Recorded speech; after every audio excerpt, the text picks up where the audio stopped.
Yes गीत। Coffee,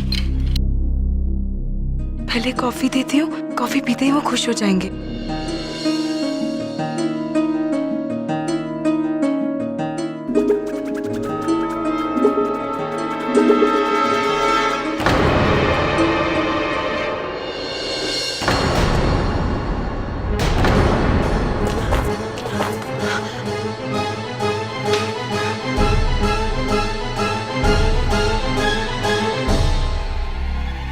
क्या है ये?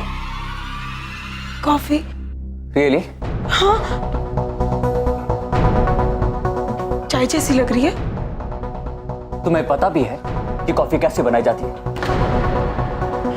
दूध, कॉफी और चीनी। और कितनी चीनी? 5 क्यूब। 5? बस?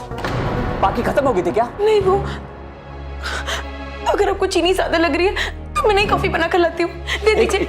मैं तो आपको सॉरी कहने आई थी। मुझसे दूर रहो। और दे दीजिए सर। अब मुझे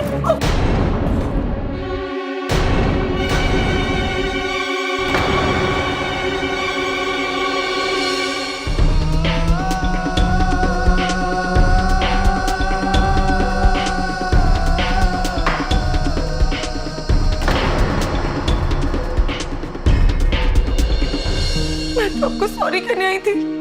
वो कल रात को मैं कुछ ज्यादा ही बोल गई और फिर आपकी दादी भी बीमार थी ना। आप मुझे आपकी शर्ट दे दीजिए, मैं साफ करके लाती हूँ। और पेपर्स भी साफ कर लूंगी मैं। दीजिए, मैं साफ कर लेती हूँ। दीजिए।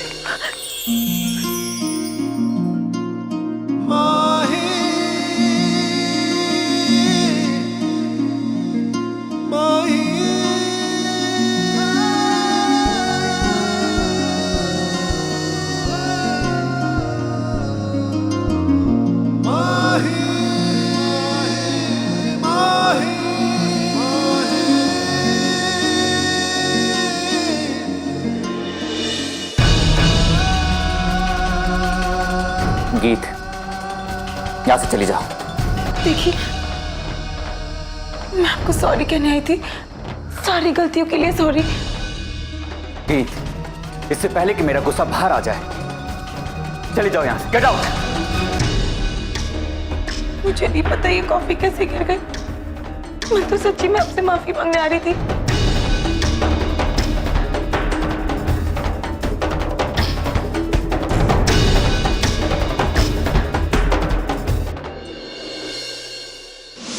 मैम, मुझे लगता है ये बहनजी टाइप सेक्रेटरी ना आज काम से गई। She is gone.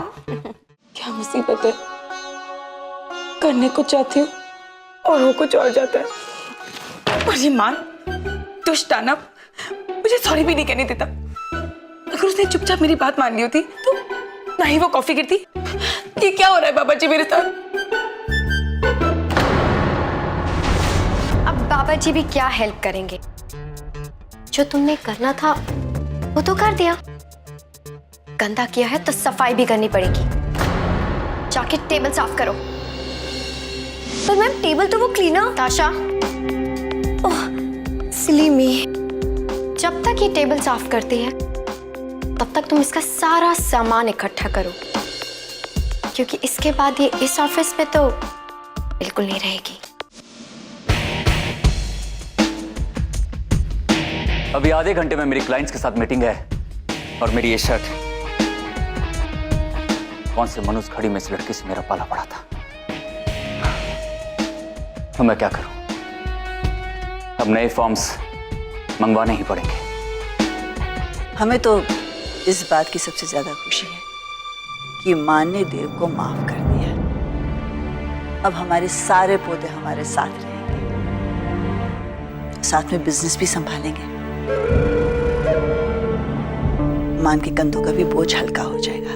सब आपकी वजह से हुआ है दादी माँ, वरना हमने तो ये उम्मीद ही छोड़ दी थी कि सारा खानदान फिर से इकट्ठे रहेगा। चंदो। जी दादी माँ। आपने बहुरानी का कमरा साफ कर दिया? जी दादी माँ, करा दिया। ठीक है, तो उनका सामान कमरे में लगा दीजिए। जी। और सुनो चंदू, आपने आउट हाउस से मान का सामान उठवा लिया? जी मैं वहाँ गया था, लेकिन उन्होंने मुझे डांट कर भगा दिया।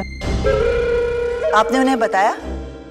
कि हमने कहा है कि वो आउट हाउस में नहीं लेकिन हवेली में रहेंगे? जी मैंने कहा था, दादी माँ ने कहा है, लेकिन उन्होंने मुझे डांट कर फिर भगा दिया।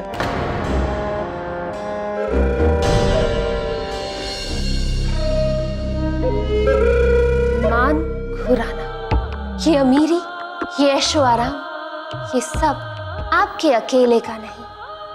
अब नैन तारा यहाँ आ गई है।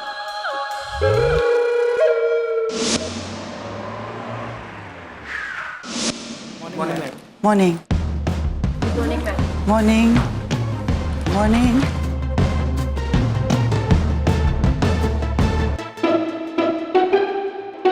पूरा ऑफिस तेरा मजाक उड़ा रहा है, और क्यों ना उड़ाए।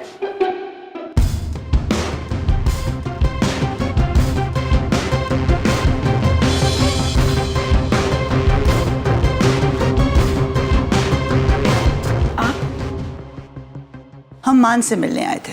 मैं यहाँ के एमडी की सेक्रेटरी हूँ, गीत। हम सावित्री देवी। आपने अपॉइंटमेंट तो ले लिया ना? हमने रिसेप्शन से फोन करवाया था कि हम आ रहे हैं। मान को मालूम है। इसका मतलब अपॉइंटमेंट नहीं ली। आप प्लीज एक काम कीजिए, आप बाहर खड़े रहिए। अगर सर को पता चल गया उनके कैबिन में तो उन्हें बहुत गुस्सा आ जाएगा। क्यों? उन्हें अच्छा नहीं लगता अगर उनकी कैबिन में कोई उनकी परमिशन के बिना आए। और वैसे भी आज मेरी वजह से वो बहुत खराब मूड में। वैसे मैंने उनको कभी अच्छे मूड में तो देखा नहीं है। फिर भी आप प्लीज बाहर वेट कीजिए ना। रियली? इतने गुस्से वाले हैं वो? पूछिए मत मैम, गुस्सा तो उनके नाक पे चढ़ा रहता है।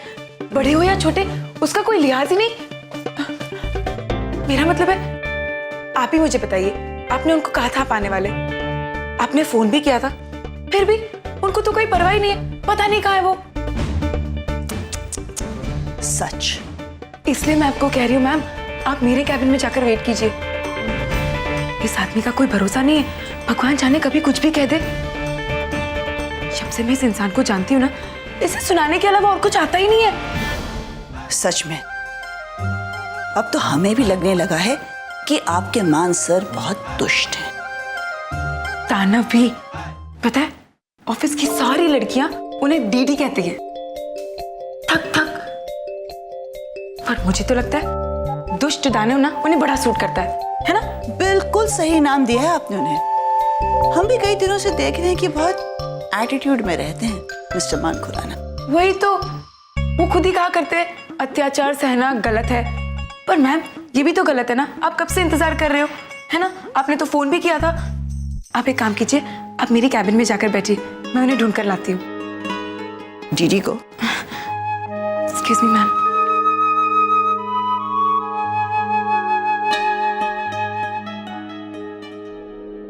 इंटरेस्टिंग।